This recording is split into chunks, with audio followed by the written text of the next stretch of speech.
It's similar to what we are trying to achieve in real-time governance, is how do you deliver governance at the doorstep of the citizen, whilst keeping in mind the entire data that we are able to capture and give a much more predictive analysis. So a great example of that is how we've handled the recent cyclone, which we thought will be a lot more intensive, but our ability to understand where it's going to land, the speed at which, the track, we were far better than the other institutions out there, because we have over a period of time built those data sets. We are able to hone on those data sets, and that will again be very core to us as we go forward. So as a state, we are continuing to collect the data points that are relevant for us to ensure better governance delivery.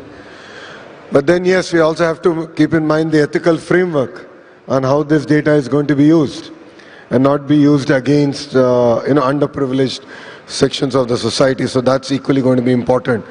And that is why we have something called the Core Data Authority that has the framework in place to ensure that this is not used against them. But then honestly, I think all of us sitting here are just trying to understand what is AI, its implications on humanity, and how it's going to change our lives here. Definitely 5 years from now, maybe the 35th Partnership Summit that we are going to do here, I think we'll come back and reflect on whether we got our predictions right or we were off. I think because all of us here are pretty much guessing where we'll be 5 years from now. Thank you very much. I think we are run out of time. I think only thing I probably like to add, Honorable Minister, and hearing everyone, very insightful comments from all the panelists, is it is a reality, and the question is, how do you make the most of it? I mean, you can see half full, half empty, different people can have different perspectives. But if this is going to come, then as a country, as a society, as an organization, how do you make the most from this? Be ready, be prepared for this transition. And I think that's what, at every level I can see that there's a worry, there is fear, but there's also some sense of opportunity of change. And I think what Debjani mentioned, what they're looking at from a government standpoint, if they're able to create that institution, that will be really good. So before I let you go, CII, in partnership with EY, we have put together a report, and we would be really grateful if you could launch the report, which captures the present state of agentic AI in India. May I invite Mr. Chandrajit Banerjee and Mr. Hari Balaji, leader EY India's Center of AI Excellence, to please come on stage for the release of this report. Ladies and gentlemen, this report is on AI. Is India ready for agentic AI?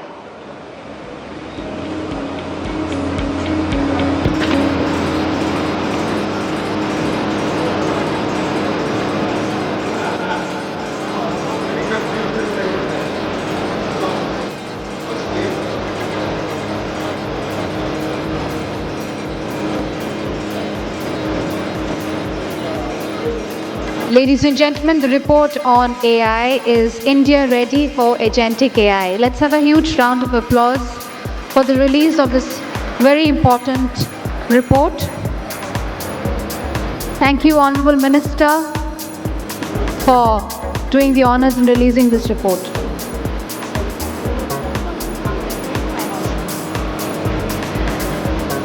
Ladies and gentlemen, may I please invite Dr. Mrs. Suchitra Kela, Vice President of CII and Co-founder and Managing Director of Bharat Biotech International Limited, to kindly come on stage. We have the MOU exchange between CII and Bharat Biotech Limited.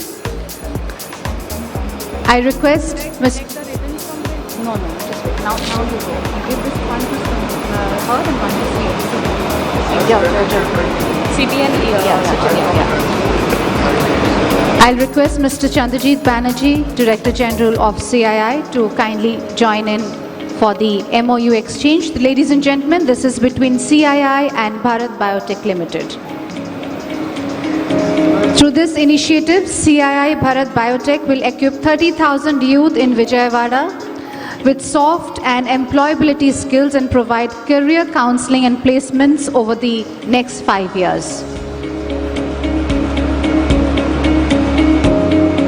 This is being done under the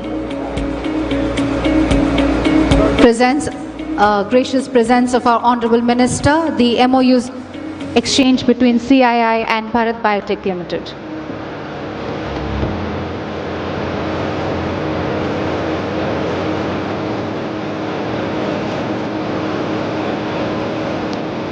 Let's have a huge round of applause, ladies and gentlemen.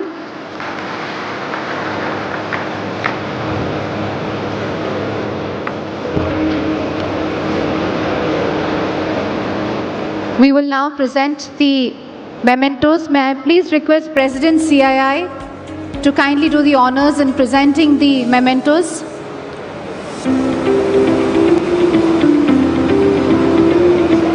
May I request Mr. Chandrajit Banerjee to kindly say a few words on the report.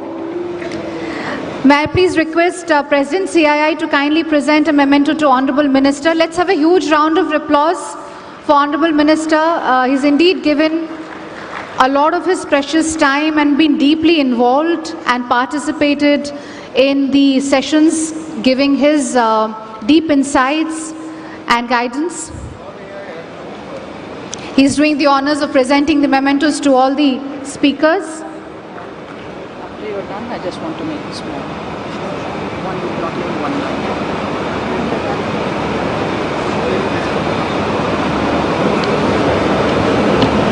I request our speakers to kindly come forward.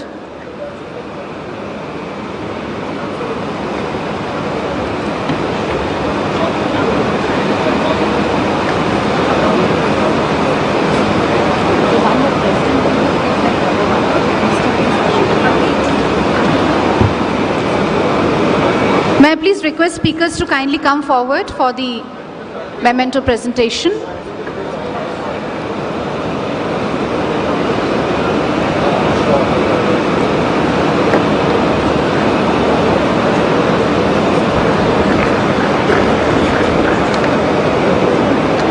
May I request Ms. Sharon Buter to please come forward for the memento presentation.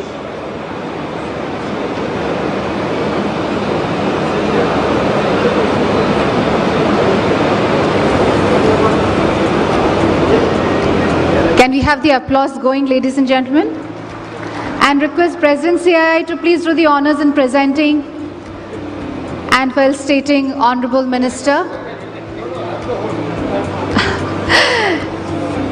And Honorable Minister has decided that he will instead felicitate President CII, as he says he's the host.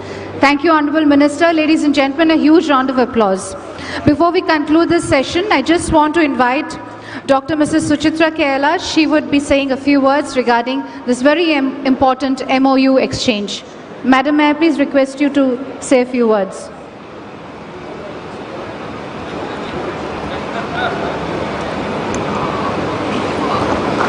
I just would like to make a small remark to the Honorable Minister and to the Government of Andhra Pradesh. Yesterday I had made a statement about our commitment in ensuring that we will participate in skilling and livelihoods and employment generation for the state of Andhra Pradesh. And here is, today we have just demonstrated a very small step in that into that goal of ours, and we will extrapolate it further going in the few years, in the following years, to take it as much as possible in order to upscale, skill, create livelihoods and employment for the youth and women of Andhra Pradesh. Honorable Minister, thank you so much for your time in accommodating this request for us. Thanks a lot. Thank you. Thank you, Dr. Suchitra Kerala. Ladies and gentlemen, with this we conclude the session, and we'll be immediately moving on to the valedictory session, which will be happening here in this hall. So you all requested to kindly remain with us, and we will just make the necessary table arrangements before moving on to the valedictory session.